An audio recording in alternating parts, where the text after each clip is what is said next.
It's incredible in scope. You're going from one end of the Aleutian chain to the other and from one end of Alaska to another. The immense numbers of wildlife found throughout the Aleutians are often found nowhere else in the world.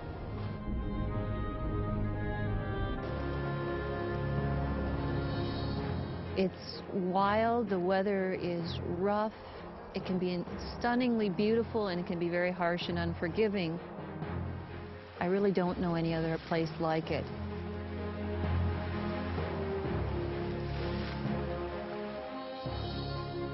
There are a few places in the United States that are as untouched as the Aleutian Islands. There are places where humans truly are a visitor.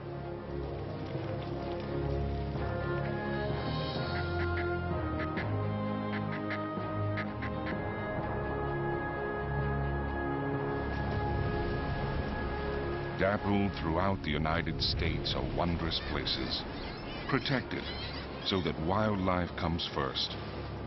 Our national wildlife refuges. None is so vast or so remote as the Alaska Maritime National Wildlife Refuge. 2,500 islands, sea stacks, and headlands, spanning almost 5,000 miles of Alaska coast, nearly to Siberia. The refuge islands are strikingly diverse, from ice-encrusted isles of the far north to lush temperate rainforests of southeast Alaska, rugged rock spires, high bluffs, and smoking volcanoes. Volcanoes and earthquakes have shaped the Aleutians into a surreal landscape, where places still steam and vent sulfurous plumes. The peaks, craters, cliffs, and domes seen now are but the tips of undersea mountains. These peaks rose from the sea as heavy ocean crust, pushed down beneath the lighter continental shelf, and forced upward its arc of volcanoes. Now, a scattering of distant, lonely islands. Ideal harbor for abundant wildlife.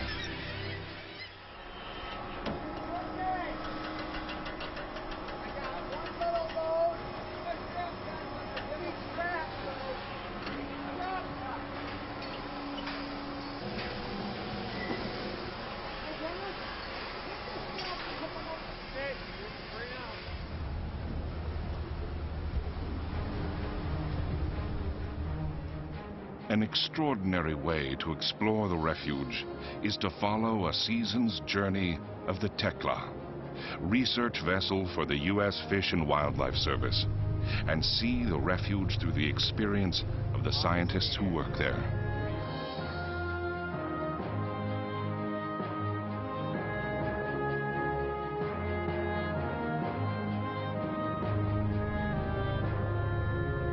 The Tekla is a unique vessel that was designed for the refuge and built for the refuge and the refuge mission.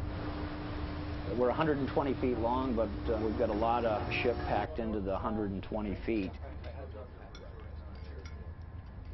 Because of the uniqueness of the Alaska Maritime Refuge, some of the islands are not very well charted, so we have to improvise, and we actually make our own charts as we go. We will travel approximately 20,000 nautical miles and be gone for approximately 7 months this year. Tekla means eagle in the native Aleut language. The Tekla is a floating laboratory, a home away from home and lifeline to the refuge field camps for scientists from around the world. Leaving the security of the ship, biologists disembark to isolated, wild islands. Their mission: to study and restore wildlife, to monitor population cycles and species, and be watchful of those at risk. To learn more about the habitats that support wildlife and to ensure that the biological diversity and abundance of the refuge endure.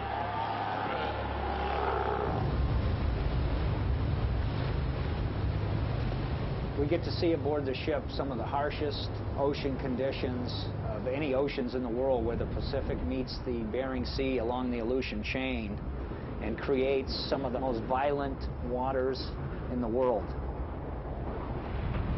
We see winds gusting to 100+ knots. We see sea and sea state conditions reaching 35 foot, and on a 120-foot vessel, they're ominous. Weather reports, which can change from hour to hour, might call for gale force winds, swirling fog, blizzards, and cyclonic storms.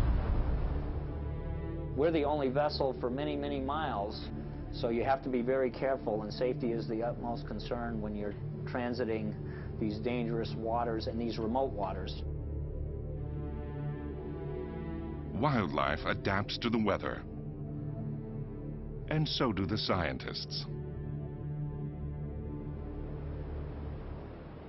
Since the Maritime Refuge contains areas that are very isolated, and many of the areas are in this zone where weather is extreme. Our crews are isolated for the summer, May to September, in these various locations, so we take a lot of time to think about ways to improve their margins of safety.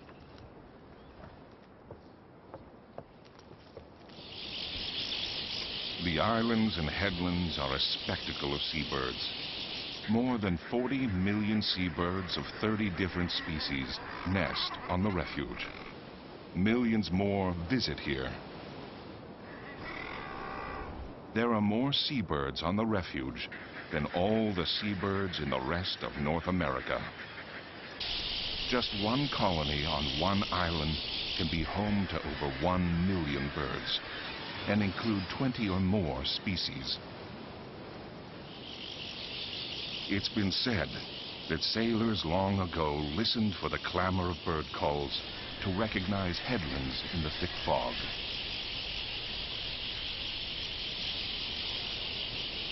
It looks like a beehive. I mean, there's tens of thousands flying all over the place.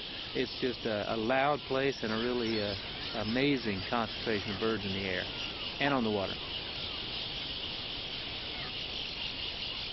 Such vast numbers are a sign that the waters of the North Pacific and Bering Sea are a rich soup, thriving with fish and plankton to feed on. The Tekla is headed out to field camps and annual study sites, where refuge biologists monitor marine mammals and seabirds like the kittiwakes and murres on St. George in the Pribilof Islands.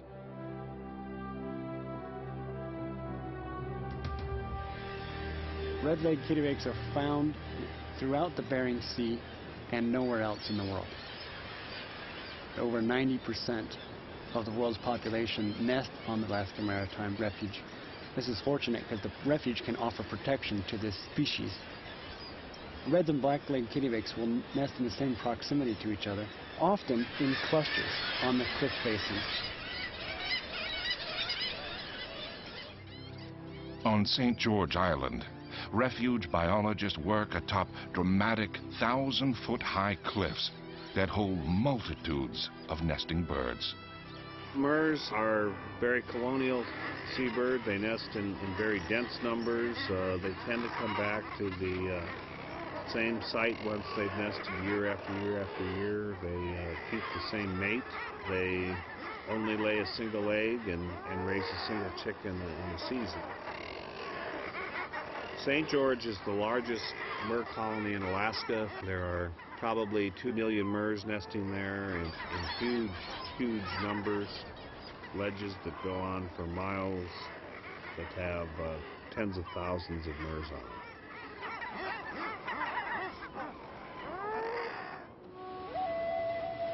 As the Tekla sails between islands, unexpected sights astonish even those with years of experience in the refuge.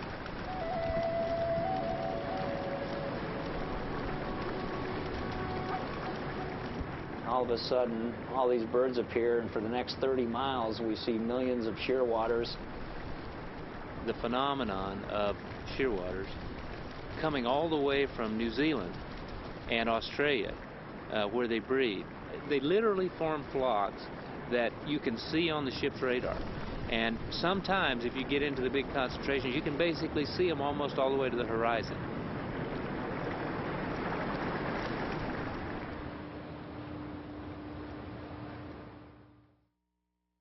Far out the Aleutian chain is Kiska Island, where a field camp is summer home for scientists researching auklets.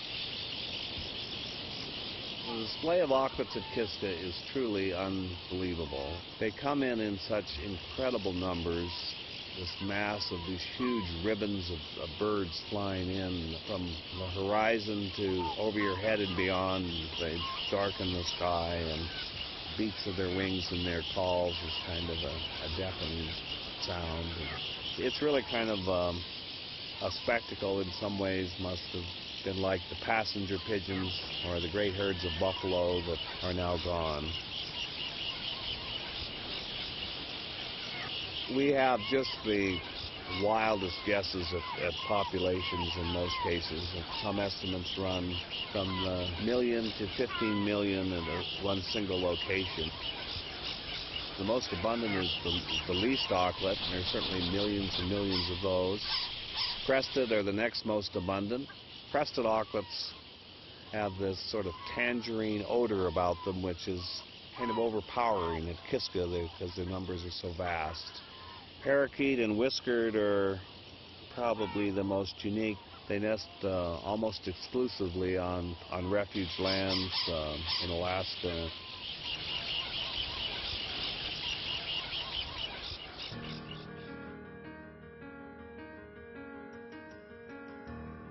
In the islands of the Four Mountains, Tiglax rises ominously from the sea.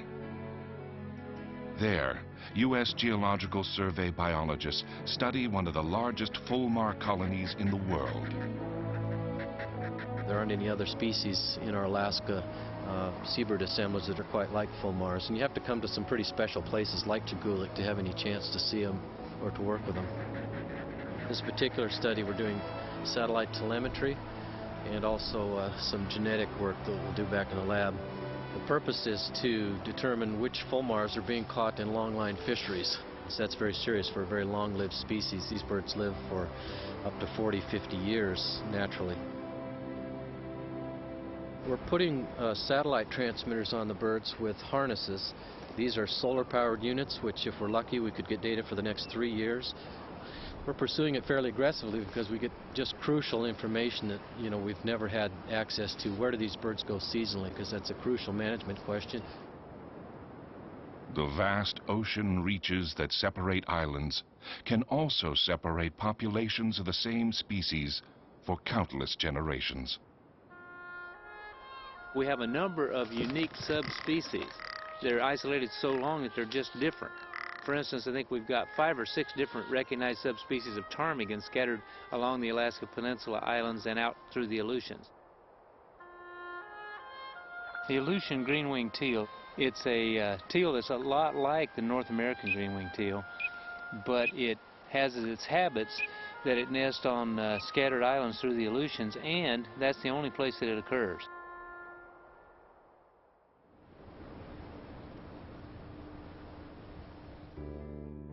In Unimak Pass, the Tiglax drops anchor at Tiglax, where rich ocean waters support dense colonies of tufted puffins.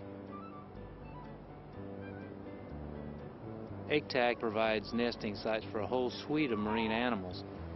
The most common bird is tufted puffin. We estimate about 100,000 nesting here at Tiglax. You might see thousands, maybe 10,000 swirling around over Tiglax, and there might be thousands in the water right offshore at the same time, these big rafts floating around on the sea.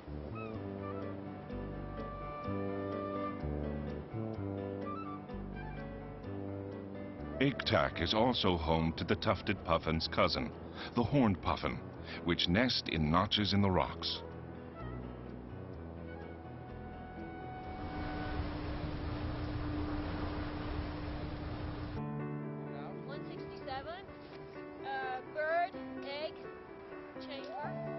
On the Aleutian island of Tiglax, highly trained researchers conduct a survey of burrow nesting birds, where they must employ the most obvious technique, gently reaching into the burrow to see what's living there. Like a Cassin's auklet or a fork-tailed storm petrel. Storm petrels are also found on St. Lazaria Island in the southeastern reaches of the Refuge, in habitat far different from the treeless tundra of the Aleutians.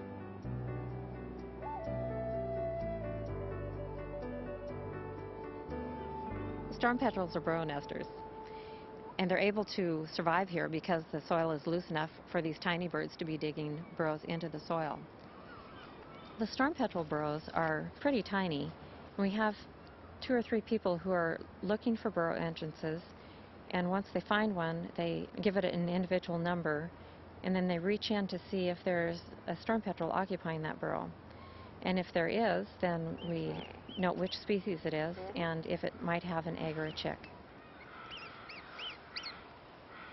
Hey. It's only about a week old at the most. Yeah. One of the reasons for having burrows is so that they can avoid predators such as crows, eagles, peregrine falcons.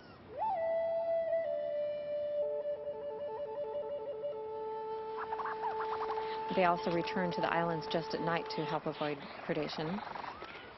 We collect data during the night as well because that's when the adults are most active in returning to the island or going out to sea to feed. And what we're doing then is netting some of the birds in what's called a mist net.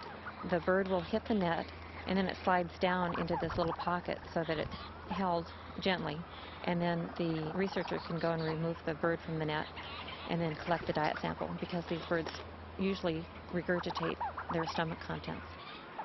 We collect diet samples so that we can see what prey is available to these birds out in the ocean and sampling to see what foods they're bringing back for their chicks.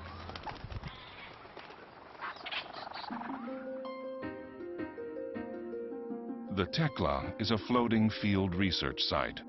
Using hydroacoustic sonar, sampling and monitoring techniques, biologists study the marine food web. They discover critical feeding areas, sample the undersea food base, and record the changing ocean environment.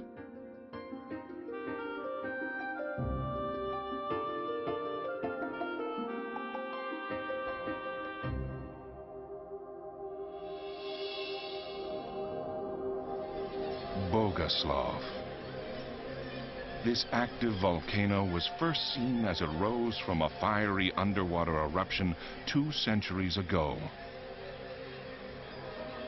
Although a young island, seabirds and mammals moved in and multiplied to incredible densities.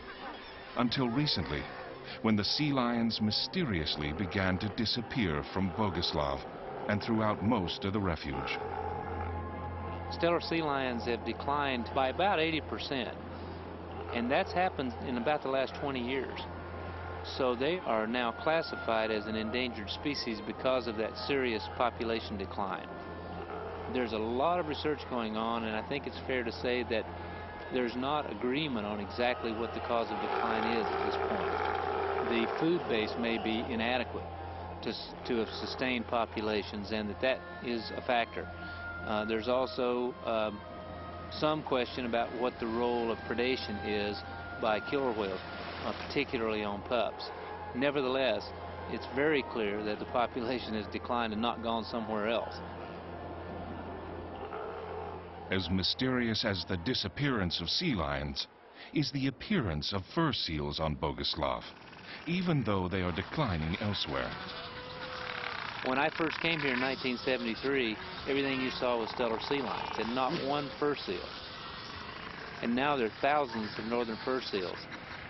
I don't know whether it's the situation where the fur seals could move in after the sea lions decline, or whether the environment just changed and that now the fur seals have the advantage.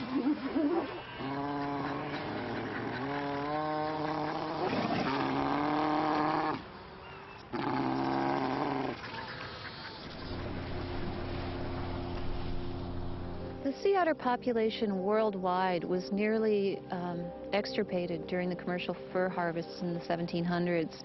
With the protection from the National Wildlife Refuge, the Marine Mammal Protection Act, and the International Fur Seal Treaty, this population really flourished.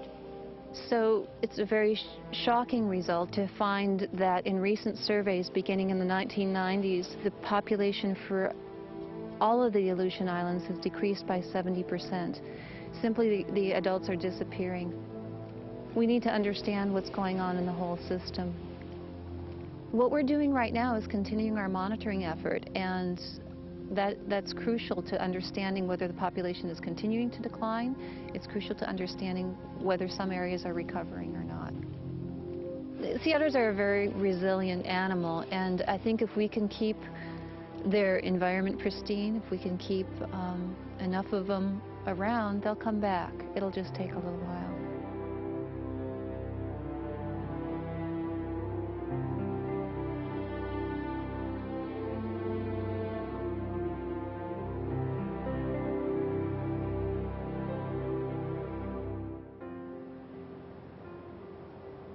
On hundreds of Aleutian islands, scientists encounter evidence of Aleut villages and hunting camps. Their deep houses, called barabaras, were ingeniously designed with whalebone rafters. The Aleut, also called Anangan, have lived off the abundance of the sea and the land for 9,000 years.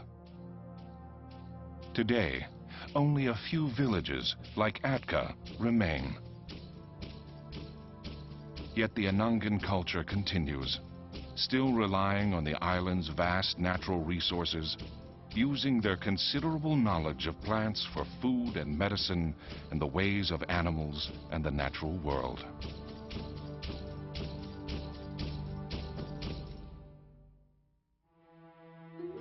Lured by the rich fur of sea otters and later fur seals, Russian explorers brought disease and oppression.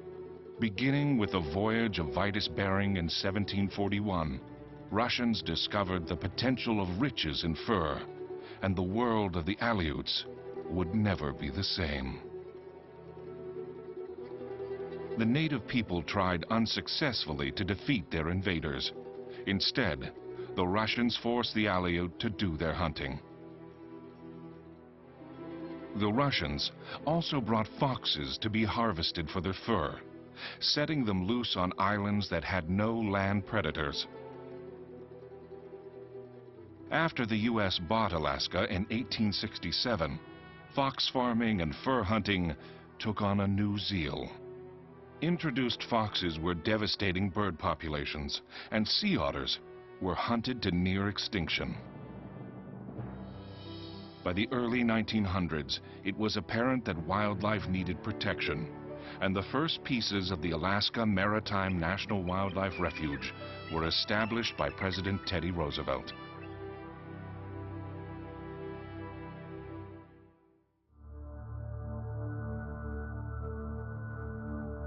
Rusting away on refuge islands are the remains of what's been called the Forgotten War.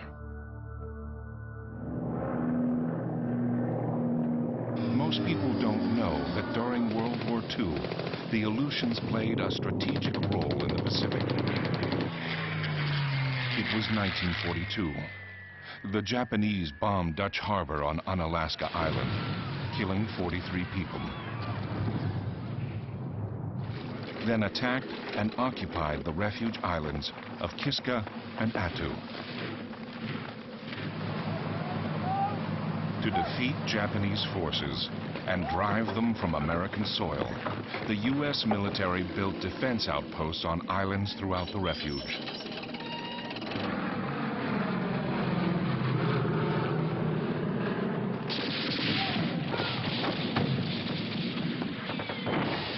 After World War II, and up until the end of the Cold War, U.S. military bases continued to be maintained on the refuge. On Amchitka, during the Cold War of the 1960s and 70s, atomic bombs were detonated underground as tests. Today, there is only a small military presence on the islands. But the legacy of war has an ecological impact in spite of ongoing cleanup efforts. The after effects, PCBs, oil, fuel, nuclear waste, and unexploded ammunition are still a concern on the refuge. As is the invasion of rats, which first arrived on shipwrecked Japanese vessels over 2 centuries ago. Later, military ships spread rats to more islands, where they now prey on seabird eggs and chicks and destroy habitat. Rats are vicious predators, and they will eat birds, they will eat bird eggs. They pretty much destroyed the seabird colonies on the islands they were introduced to, and they probably had a tremendous impact on the nesting land birds as well. To eliminate rats, the first thing we're trying to do is we're trying to prevent the introduction of rats to new islands, to islands where they haven't already gotten to. We are looking at the possibility of removing rats from Rat Island, the island that got rats back in 1780.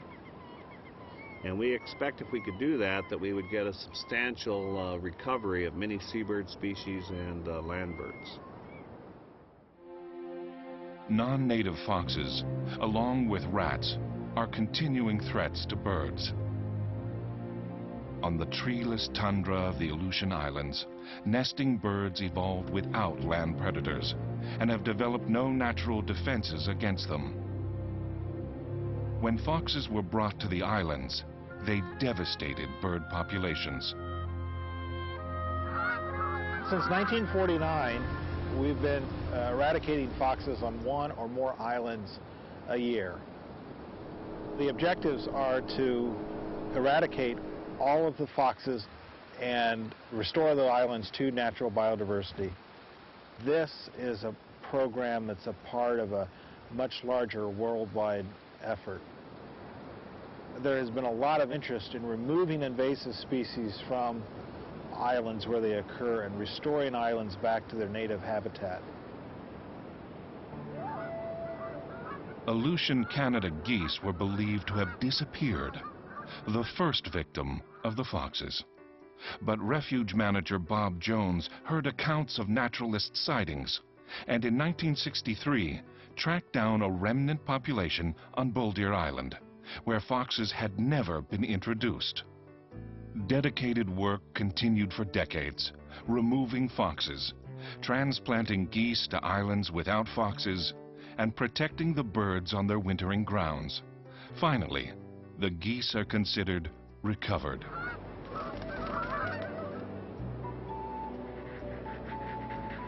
We're here on Tiglax to look for Aleutian Canada goose nests.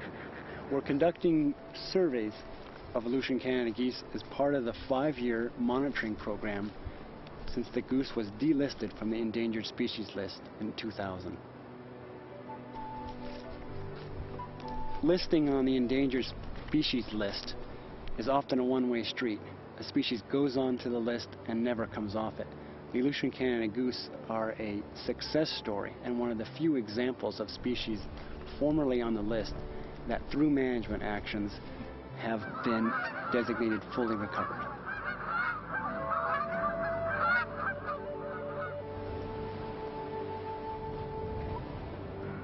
The success story of the geese is inspiration to the passionate scientists dedicated to protecting and restoring all the native species in these wild and far-flung lands.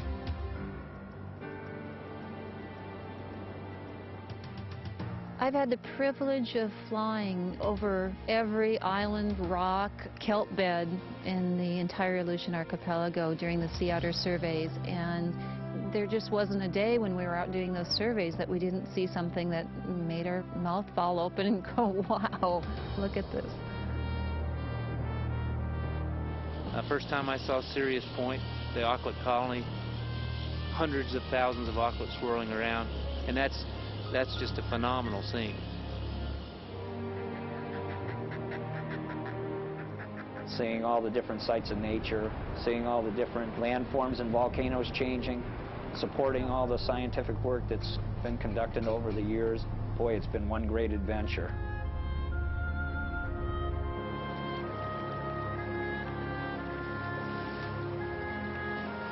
My hope for the refuge for the future is to leave it in a better condition for future generations. When summer ends, the seabirds fly out across the ocean, and the scientists board the Tekla for home. What they learn about the Alaska Maritime National Wildlife Refuge and its creatures touches everyone on the planet. For their journey tells of the health of the ocean, ultimately linked with all life on Earth.